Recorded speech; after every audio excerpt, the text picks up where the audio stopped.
Buenas tardes, mi nombre es Gisela Selvagio, soy bioquímica perteneciente a la Cátedra de Bioquímica Clínica 2 del Departamento de Medicina Interna y Enfermedades Clínicas. Hoy vamos a ver la primera clase de nuestra cursada, que es la clase de análisis de orina. Los riñones son órganos pares situados en la pared posterior del abdomen, a ambos lados de la columna vertebral. Se organizan en dos partes: la corteza, que contiene los glomérulos, y la médula, que en su porción interna contiene los túbulos colectores. La pelvis renal va disminuyendo su calibre desembocando en el uréter. Cada uréter, uno por cada riñón, desciende al abdomen al costado de la columna vertebral para unirse en la vejiga, que es el sitio de almacenamiento temporal de la orina. El riñón es el principal regulador de todos los fluidos corporales y es primariamente responsable de mantener la homeostasis o el equilibrio entre los fluidos y el electrolitos del organismo. El riñón tiene una propiedad notable de seleccionar y de retener las sustancias esenciales, excretando al mismo tiempo los productos de desecho del metabolismo, el exceso de lo ingerido en la dieta. Por los riñones pasan por minuto entre 1 y 1,5 litros de sangre. El glomérulo produce un ultrafiltrado de esta sangre y se generan 180 litros por día por ambos riñones. A la orina llegan solamente 1,5 litros por día, luego de los procesos de reabsorción que se da a lo largo de todos los túbulos desde el contorneado proximal. La orina tiene una composición muy interesante y variada, tal como podemos observar en este cuadro, donde también se enumeran los valores normales. Así podemos mencionar que tiene albúmina, calcio, creatinina, glucosa, cetonas. Podemos determinar su osmolaridad, contenido de fósforo, potasio, pH, entre otros de sus constituyentes. El análisis de orina puede proporcionar una información amplia, variada y útil del riñón de un individuo y también de las enfermedades sistémicas que pueden afectar a este órgano. A veces no solo el problema del riñón, sino algo sistémico, se ve reflejado e impacta en el riñón. Tanto la información de las características físicas como químicas de la orina resultan indicadores de salud. Esta muestra biológica, fácil de obtener de manera no invasiva e indolora, brinda datos tan precisos del tracto urinario que en algunos casos ha sido considerado como una biopsia líquida. ¿En qué casos se analiza una orina? ¿Por qué analizamos una orina? Frente a una sospecha de enfermedad renal, frente a infecciones del tracto urinario, cuando tenemos sospecha de enfermedad posrenal, para la detección de alteraciones metabólicas que permitan detectar glucosurias y cetonurias, entre otros casos. Entonces, en base a lo anterior, existen dos grandes motivos por los cuales el médico solicita una orina completa. El primero es diagnosticar y tratar una enfermedad renal o del tracto urinario. Y el segundo sería para la detección de patologías metabólicas o patologías sistémicas que no se relacionan con el tracto urinario, pero que el informe de orina permite diferenciarlas, y con este obtener información sobre esta enfermedad. Los tipos de muestras solicitadas pueden ser, según el tipo de recolección, denominadas también orinas minutadas, o según la forma de recolección, de acuerdo al análisis requerido. ¿Qué tipos de muestras entonces tenemos para el estudio? Según el tiempo de recolección, vamos a tener orina al azar, que es aquella sin definir, tomada en cualquier momento del día. Se utiliza en procesos agudos, en las guardias, en general en casos de emergencia. Tenemos que considerar que se puede asociar a falsos positivos o negativos por la reducción en la diuresis. Luego tenemos la primera orina de la mañana, que es la que se elimina después del reposo nocturno, antes de las actividades físicas y antes de desayunar. Es la muestra preferida debido a su mayor concentración y tiempo de incubación o retención. Esto entonces mejora la sensibilidad de las pruebas diagnósticas. Luego tenemos la muestra de chorro medio miccional, en la cual se minimiza la presencia de elementos contaminantes como bacterias y partículas formadas que aparecen en el primer chorro, que es el que se desecha, tomando a partir de este el segundo chorro. La orina minutada, por lo general, se aplica a la orina de 24 horas y es la que se utiliza para cuantificar la eliminación de algún analito, de cualquiera de ellos. Puede ser creatinina, urea, calcio, cortisol libre urinario, etc. El otro grupo son las muestras que se obtienen según la forma de recolección. En este caso pueden ser por micción espontánea, puede ser una orina obtenida a través de un catéter, de una punción vesical, o una orina al acecho o con bolsas colectoras usadas en general en muestras obtenidas en pacientes pediátricos. Cuando realizamos el análisis de una orina completa, la etapa analítica está integrada por 3 subetapas, que son el examen físico, el examen químico y la observación del sedimento urinario. Entonces, una orina completa incluirá la observación física del color, aspecto y sedimento, el examen químico realizado con tiras reactivas, donde medimos diferentes propiedades químicas, así como analitos, y finalmente la observación del sedimento urinario para pesquisar elementos celulares, cristales y cilindros, entre ellos principalmente. Cuando hablamos de examen físico, nos referimos a la observación macroscópica que hacemos de la orina, en la cual vamos a observar el color, el aspecto y el sedimento. El color, podemos ver variedad de colores. La orina normal es amarilla debido a la presencia de porfirinas como la bilirrubina y otros componentes. Le dan el color amarillo ámbar. Se informa color cuando aparecen otros colores diferentes. El aspecto da un poco de información. Son ejemplos de esto la turbidez pardo amarillenta por presencia de cristales de urato que se pueden disolver por calor. Otro ejemplo es la aparición de un precipitado blanquecino que puede deberse a cristales de urato en orinas ácidas o cristales de fosfato en orinas alcalinas. También la piuria, el exceso de bacterias y el exceso de glóbulos blancos dan un aspecto turbio. Este cuadro nos muestra los diferentes colores que aparecen en las orinas debido a causas que sean endógenas, frente a sospecha de diferentes enfermedades, causas exógenas debidas a fármacos o alimentos, o en caso de intoxicaciones o infecciosas. Hay una variedad de colores que pueden ser atribuibles a fármacos o incluso algún tipo de alimentación. En relación al examen químico, este comprende la medición mediante tiras reactivas que se sumergen en la orina y se leen manualmente frente a un patrón de colores suministrados por el fabricante y que permiten determinar la presencia de diferentes analitos y diferentes propiedades de la orina. Estas mediciones dentro del examen químico incluyen la densidad, el pH, la presencia de proteínas, de hemoglobina, glucosa, cuerpos cetónicos, urobilina y urobilinógeno, bilirrubina y nitritos.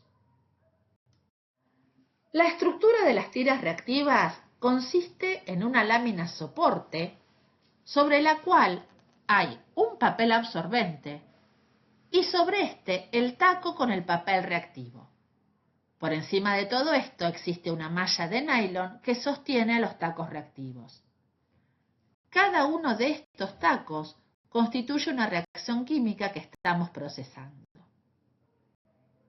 Una de las propiedades que informamos a través de las tiras reactivas es la densidad, cuyo valor de referencia va desde 1015 a 1025 gramos por decilitro y refleja la capacidad de concentrar del riñón, de los túbulos.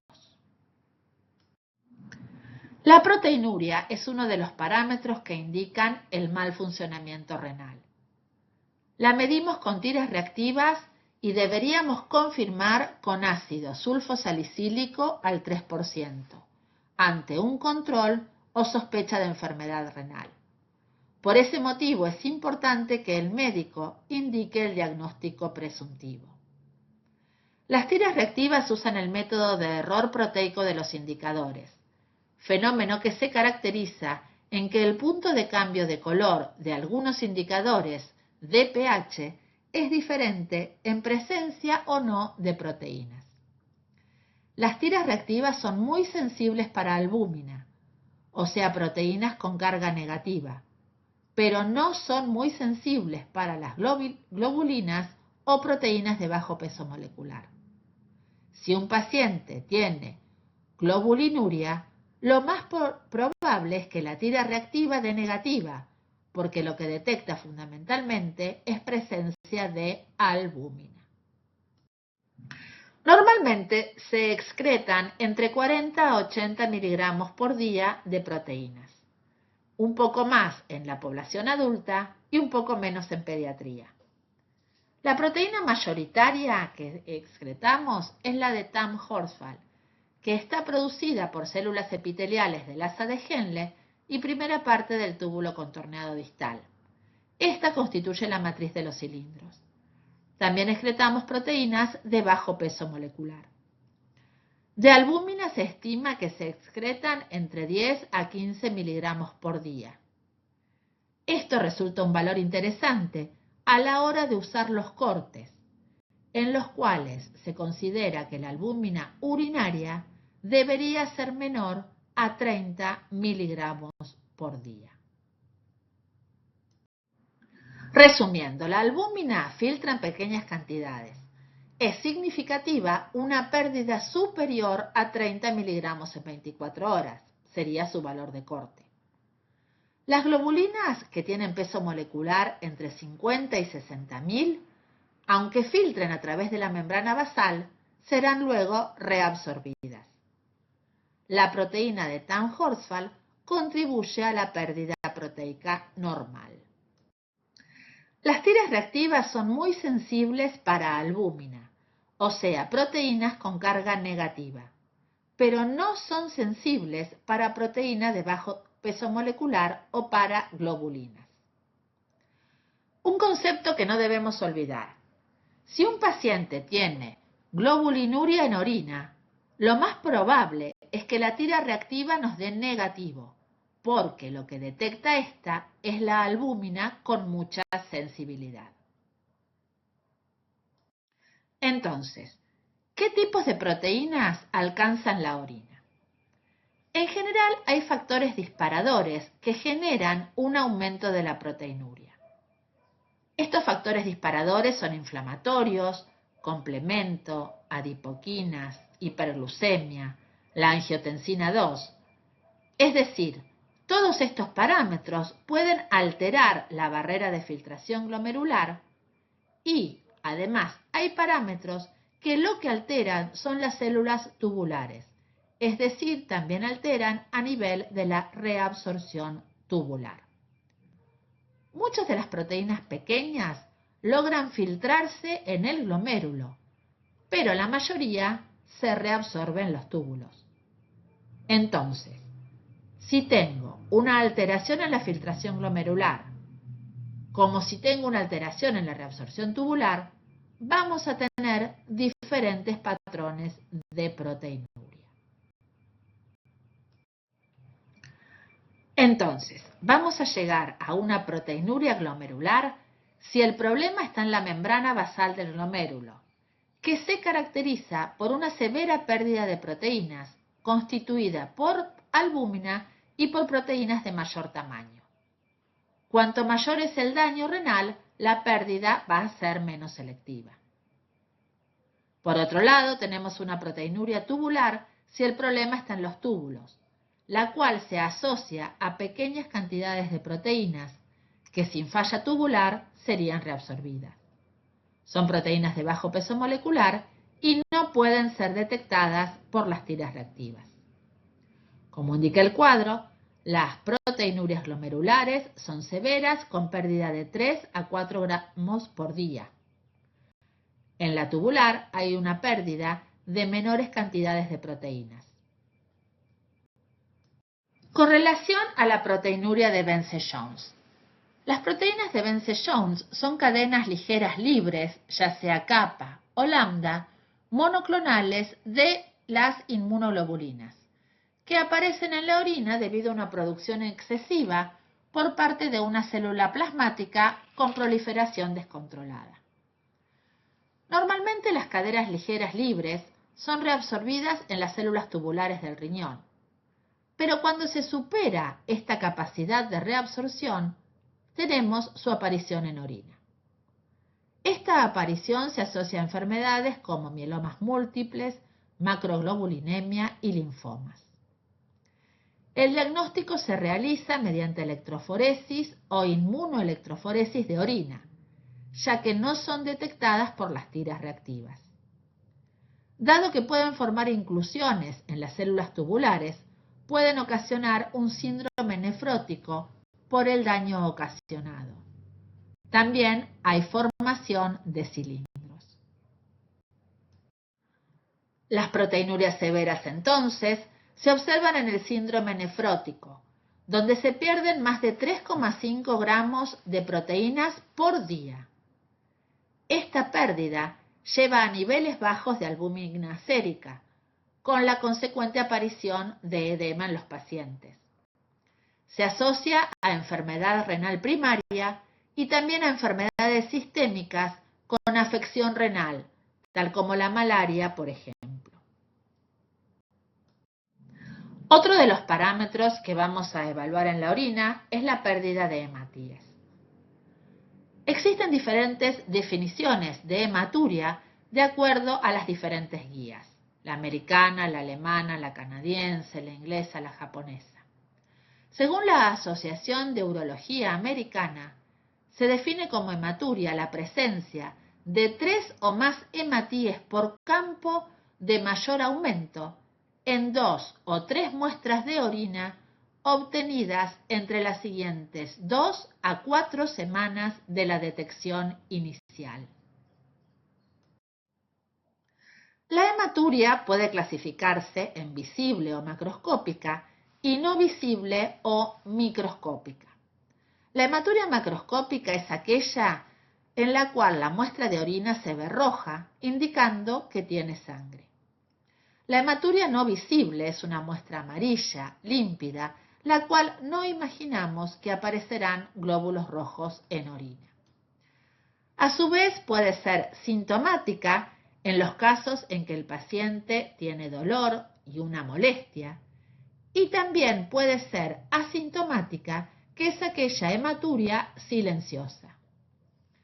Es mucho más difícil, y es donde debemos enfocarnos, el estudio de la hematuria no visible y asintomática, la cual puede ser un hallazgo en una orina normal de un paciente en un chequeo de rutina. La detección de la hematuria se basa en la inspección de la muestra, en el caso que la hematuria sea macroscópica, la inspección mediante tiras reactivas y finalmente el estudio del sedimento urinario para la observación directa de los hematíes. Con respecto a la inspección visual, puedo tener una orina aparentemente normal y el paciente estar en rango de hematuria. Solo se detecta a simple vista si la cantidad de sangre contenida es más de 5 mililitros por litro de orina. La inspección visual sirve cuando hay macrohematuria. En otro caso, no se detecta.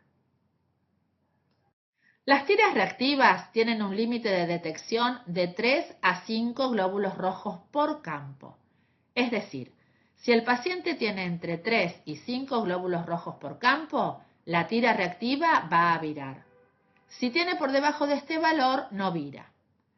Esto es útil porque estamos en el límite en el cual hacemos el diagnóstico de hematuria, de 3 hematíes por campo. Las tiras detectan la actividad peroxidasa de los eritrocitos. También la hemoglobina y la mioglobina catalizan esta reacción, por lo tanto, darán un test positivo. ¿Cómo diferenciamos entonces hematuria de mioglobinuria? En el caso tanto de la mioglobinuria como de la hemoglobinuria, ambas viran la tira dando un resultado positivo. No voy a ver eritrocitos en la observación del sedimento urinario en la mioglobinuria. Estos van a aparecer en la hematuria. La mioglobinuria se diagnostica además por aumento de CPK y aldolasas en suero. La mioglobina es una proteína liberada por las células musculares en situaciones patológicas, como las distrofias, los traumatismos y la hipertermia maligna. Su presencia otorga un color rojizo. En cuanto a la hematuria, el origen puede ser de cualquier sitio del tracto urinario. Existen gran número de diagnósticos diferenciales con el denominador común de la hematuria. Cuando estudiamos la hematuria mediante la observación del sedimento urinario, son dos aspectos los que tenemos que diferenciar. Primero, realizar el recuento de glóbulos rojos por campo. Y como segundo criterio, debemos realizar el estudio de la morfología de los mismos. El estudio de la morfología de los eritrocitos permite diferenciar dos grandes grupos de hematuria: aquella hematuria denominada glomerular y la no glomerular. ¿Cómo se estudia la morfología y qué tipos de eritrocitos puedo ver en el sedimento urinario? Puedo observar, como en el caso de la figura izquierda, eritrocitos eumórficos, que son eritrocitos normales, con forma y tamaños normales. Los eritrocitos de la derecha se denominan dismórficos. Son eritrocitos anormales, con deformaciones en su forma y tamaño, y cuya presencia indica daño en la barrera de filtración glomerular. Aquí observamos un acantocito en una foto de microscopía electrónica. Los acantocitos, también llamados células G1, son hematíes dismórficos, muy específicos de lesión glomerular. Presentan forma de anillo con protrusiones en forma de vesícula. Ahora bien, ¿cómo determinamos que la hematuria es de origen glomerular? Bueno, podemos observar presencia de cilindros hemáticos, aunque no tengan eritrocitos dismórficos.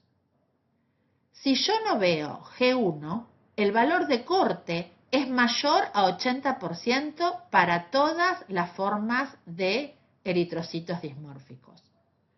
Pero cuando aparecen los acantocitos G1, el corte se pasa al 5%. La sensibilidad que le da a encontrar una célula G1 al diagnóstico de hematuria es muy alta. ¿Por qué es tan importante el estudio diferencial de la hematuria? La decisión es si el paciente será derivado a un nefrólogo o a un urólogo. Esta división evita que el paciente sea sometido a estudios innecesarios, como por ejemplo algún estudio de contraste, que es pedido por el urólogo, que puede impactar negativamente en algún paciente que tenga enfermedad glomerular. Con respecto a la glucosuria, la presencia de cantidades detectables de glucosa aparecen cuando los valores de glucosa sanguínea superan la capacidad de reabsorción tubular. Esto se presenta cuando los niveles de glucosa sérica se encuentran por arriba de 180 miligramos por decilitro.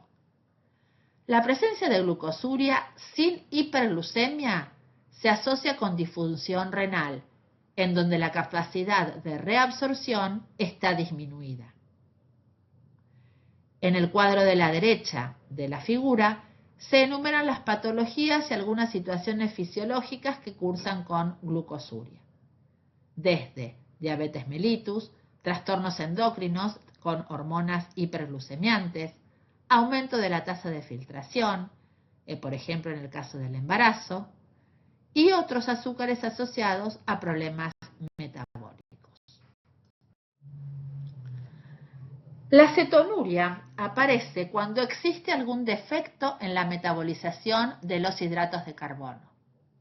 El organismo, en este caso, suele recurrir al metabolismo de los ácidos grasos. Los cuerpos cetónicos derivados de este metabolismo son la acetona, el ácido acético y el hidroxibutirato. La presencia de cetona se asocia a diabetes mellitus descontrolada y también se puede encontrar en estados febriles y tóxicos acompañados de vómitos y diarrea, así también como en el ayuno prolongado. Con relación a la bilirrubinuria, la bilirrubina proviene de la hemoglobina de los eritrocitos que son destruidos en el sistema retículo endotelial. Una vez obtenida, es transportada al hígado, donde se lleva a cabo su conjugación, lo cual le permitirá ser filtrada a través del glomérulo renal. La bilirrubina no conjugada o indirecta no es capaz de pasar a la orina. Normalmente es negativa en orina. El urobilinógeno deriva de la bilirrubina transformada por la acción de las bacterias intestinales. Una parte del urobilinógeno es excretada en heces y una pequeña porción de este, que se encuentra en sangre, es removido por el hígado y llevado al riñón para ser excretado finalmente y otorgarle el color a la orina. Volviendo a los pasos del análisis de orina, la última etapa luego del examen físico y del examen químico es la observación del sedimento urinario.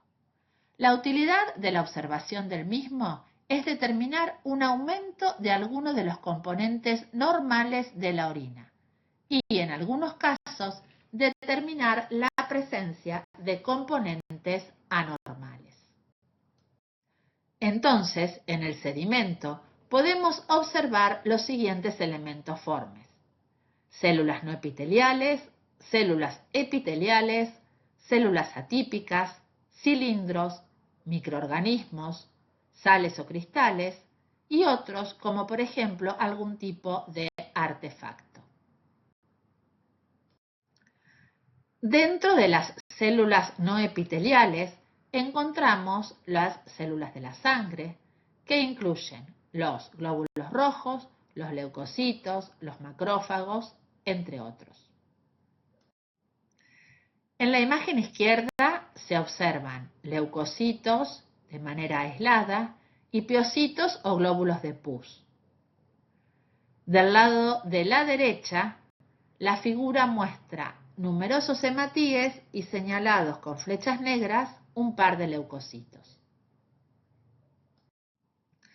Con relación a las células epiteliadas observadas, pueden ser epiteliales escamosas, del epitelio de transición y células redondas.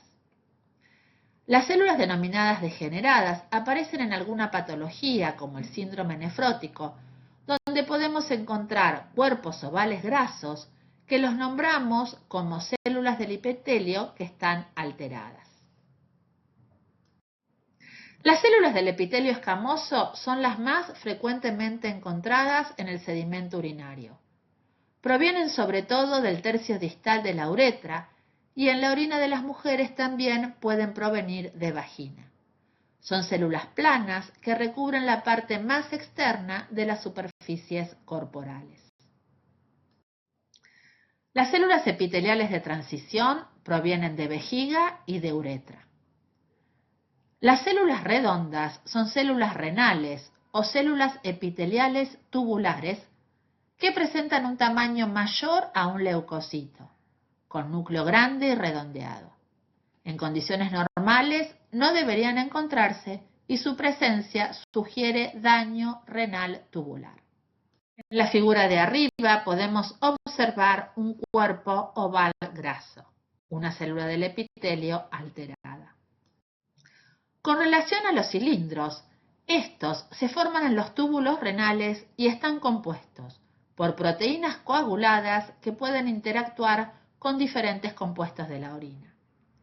La matriz principal es la proteína de Tamm-Horsfall, que es una glucoproteína excretada por el epitelio del asa de Henle y que tiene la capacidad de gelificarse. La diferencia entre un cilindro hialino, que es normal, y el resto de los cilindros con inclusiones, es que estos elementos atravesaron el glomérulo y llegaron a solidificarse junto con el cilindro. Son siempre patológicos. Aquí observamos un cilindro hialino y un cilindro granuloso. El tamaño de los cilindros hialinos es variable, dependiendo su procedencia. Los estrechos provienen de los túbulos proximales, los de calibre medio de los contorneados distales y los de mayor calibre de los colectores. Se observan durante el ejercicio vigoroso, la exposición al calor, el estrés, la fiebre y en la hipertensión. Los cilindros granulares pueden aparecer en situaciones normales o patológicas. Están formados por agregados de proteína que pasan a los túbulos cuando el glomérulo es dañado. Aparecen en patología glomerular y tubular, en necrosis tubular aguda y en pielonefritis. Seguimos observando distintos tipos de cilindros. Cilindros granulosos y a la derecha, en la parte inferior, cilindro séreo. En el caso de la bacteriuria, se observa presencia de bacterias en el sedimento urinario. La figura superior en una orina en fresco y la de abajo con tinción de Gram. Observamos bacilos en ambos casos y, en el caso de la tinción de Gram, bacilos Gram negativos. Otros hallazgos del sedimento urinario son los cristales. Una gran variedad de cristales pueden encontrarse en orina y se identifican por su forma y sus características de solubilidad. Pueden acompañarse de sintomatología cuando se asocian a un cálculo renal. El tipo y la cantidad que se encuentran en orina depende del pH urinario. Los cristales de ácido úrico se encuentran en orinas de pH ácido, entre 5 y 5,5. Su determinación en orina de 24 horas refleja el metabolismo de los ácidos nucleicos y su cuantificación es útil en litiasis renal. Aquí se observan cristales de ácido úrico en sus diferentes formas de cristalización. Los uratos amorfos los encontramos en orinas ácidas y cuando se encuentran en exceso pueden conferir a la orina un color rosado. Aquí observamos cristales de fosfatos triples y fosfatos amorfos que están presentes en orinas alcalinas. Los cristales de oxalato de calcio se observan frecuentemente en el sedimento de la orina normal sin que revistan importancia clínica. Pueden adquirir diferentes formas: octaédrica, como un sobre de carta, forma de mancuerna y formas ovaladas, entre otras. Aquí podemos observar otros hallazgos. Los artefactos son una serie de elementos que se incorporan a la orina debido en general a fallas en la recolección o procesamiento de la muestra. Es importante reconocerlos y distinguirlos de aquellos elementos que tienen significado clínico. Puede observarse almidón, cristales de sustancias radioopacas, cristales de fármacos, fibras musculares parcialmente digeridas o células vegetales provenientes de contaminación con materia fecal. gotas de grasa o aceite debido a frascos sucios. La presencia de espermatozoides en la orina masculina puede obedecer a enfermedades de los órganos genitales. Frente a bilirrubinurias, además de ver elementos teñidos, también pueden encontrarse cristales de bilirrubina. Gracias por su atención.